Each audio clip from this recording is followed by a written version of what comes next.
H.P. Lovecraft. From Beyond. Horrible beyond conception was the change which had taken place in my best friend, Crawford Tillinghast.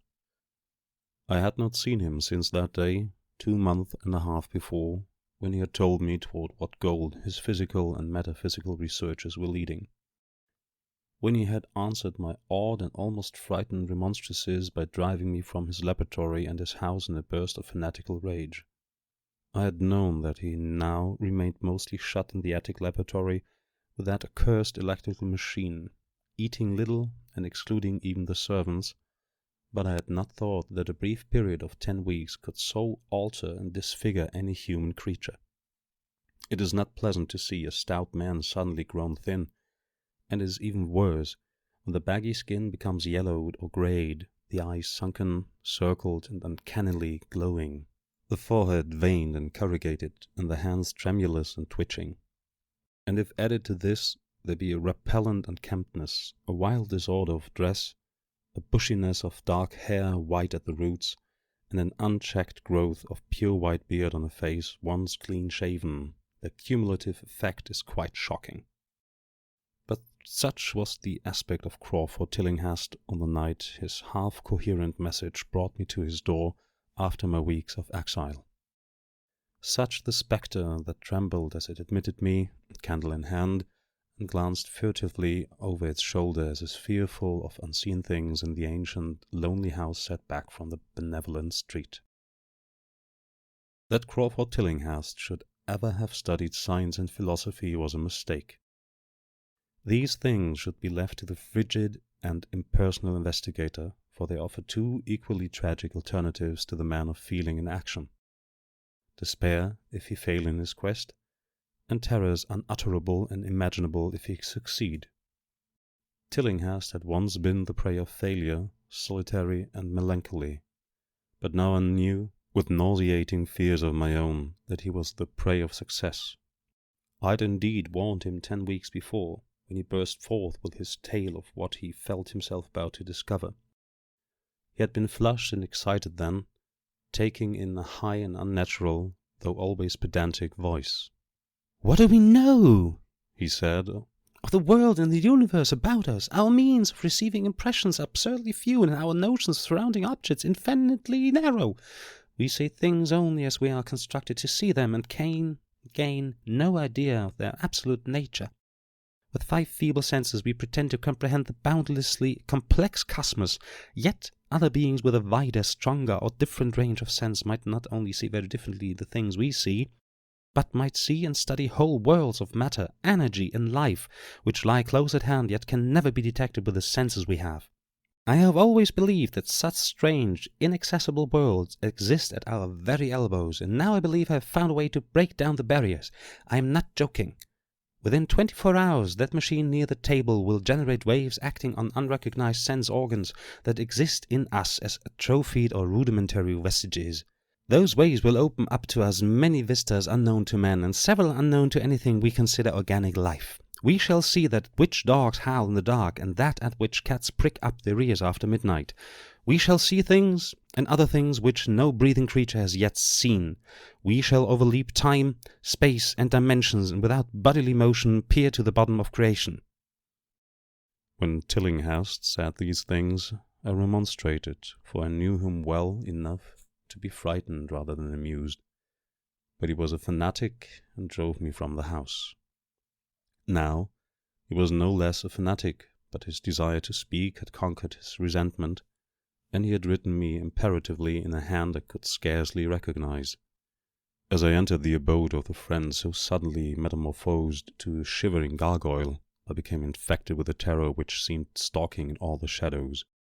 The words and beliefs expressed 10 weeks before seemed bodied forth in the darkness beyond the small circle of candlelight, and I sickened at the hollow, altered voice of my host. I wished the servants were about, and did not like it when he said they had all left 3 days previously. It seemed strange that old Gregory, at least, should desert his master without telling as tried a friend as I. It was he who had given me all the information I had of Tillinghast after I was repulsed in a rage. Yet I soon subordinated all my fears to my growing curiosity and fascination. Just what Crawford Tillinghast now wished of me I could only guess, but that he had some stupendous secret or discovery to impart, I could not doubt. Before I had protested at his unnatural pryings into the unthinkable, now that he had evidently succeeded to some degree, I almost shared his spirit, terrible though the cost of victory appeared. Up through the dark emptiness of the house, I followed the bobbing candle in the hand of this shaken parody on man. The electricity seemed to be turned off, and when I asked my guide, he said it was for a definite reason. "It would be too much. I would not dare," he continued to mutter. I especially noted his new habit of muttering, for it was not like him to talk to himself.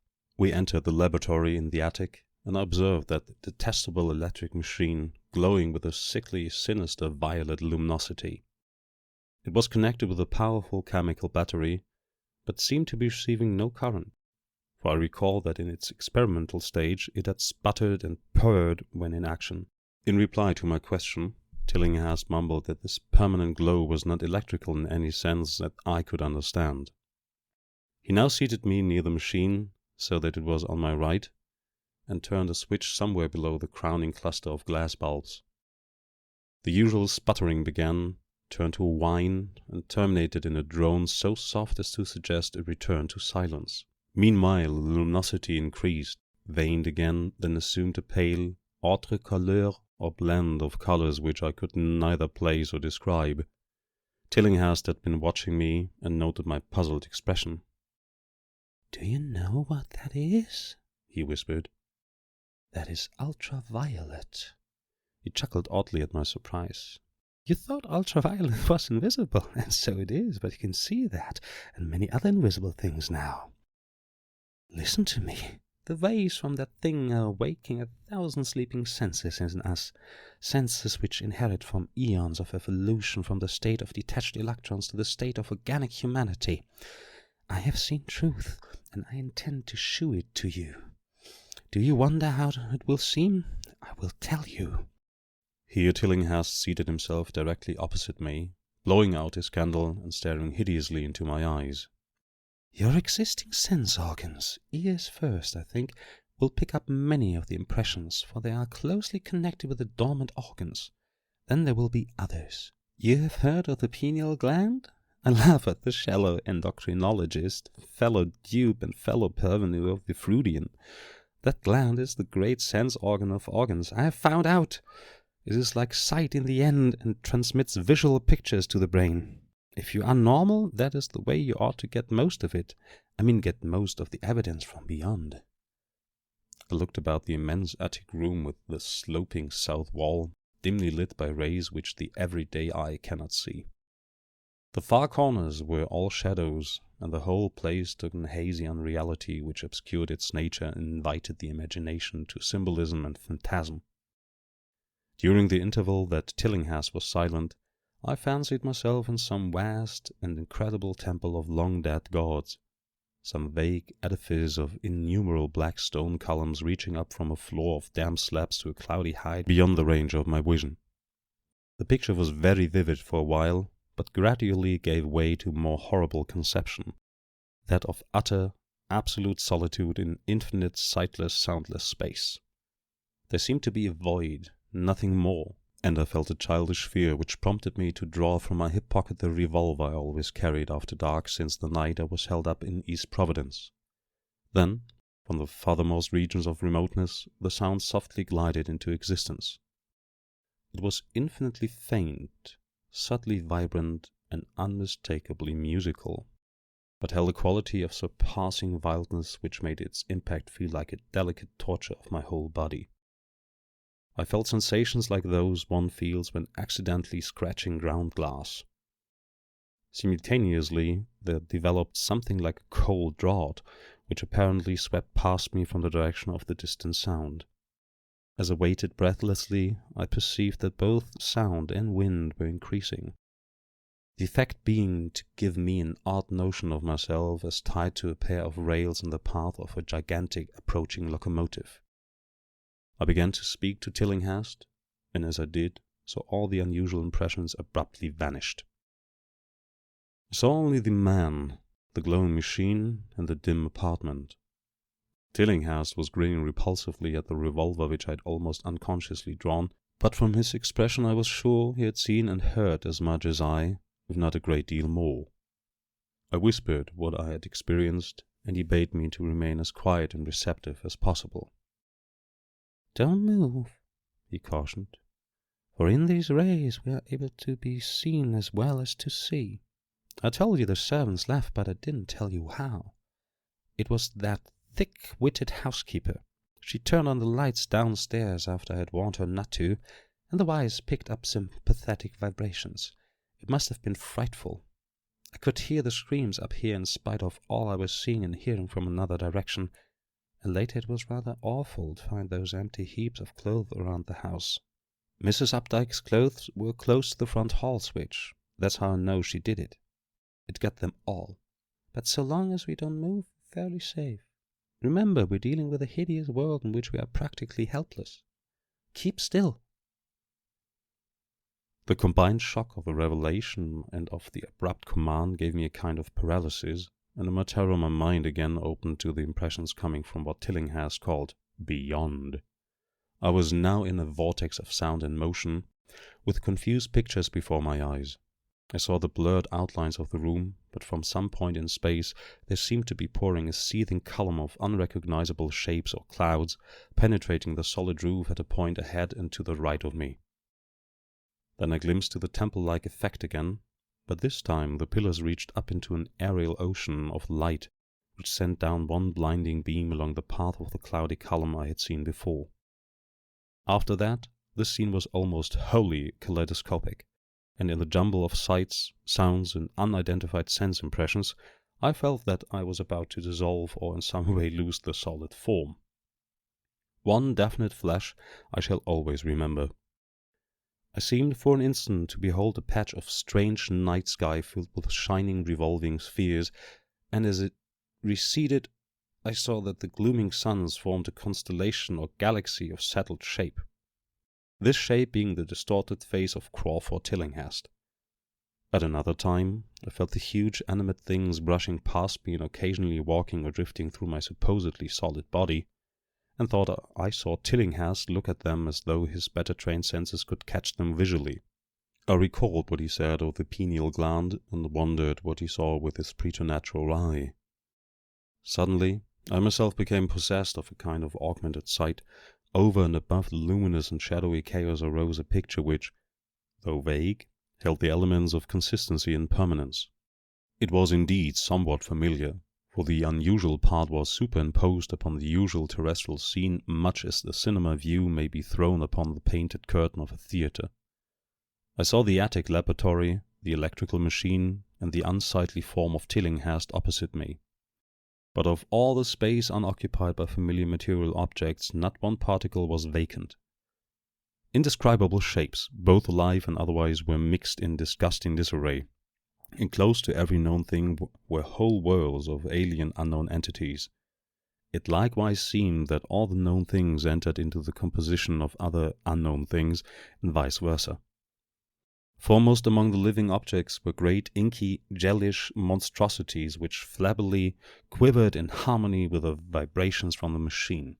They were present in loathsome profusion, and I saw to my horror that they overlapped, that they were semi-fluid and capable of passing through one another and through what we know as solids. These things were never still, but seemed ever floating about with some malignant purpose. Sometimes they appeared to devour one another, the attacker launching itself at its victim and instantaneously obliterating the latter from sight. Shudderingly I felt that I knew what had obliterated the unfortunate servants, and could not exclude the things from my mind as I strove to observe other properties of the newly visible world that lies unseen around us. But Tillinghast had been watching me, and was speaking. "You see them! You see them! You see the things that float and flop about you and through you every movement in your life? You see the creatures that form what men call the pure air and the blue sky? Have I not succeeded in breaking down the barrier? Have I not shewn you worlds no other living man has seen? I heard him scream through the horrible chaos and looked at the wild face thrust so offensively close to mine.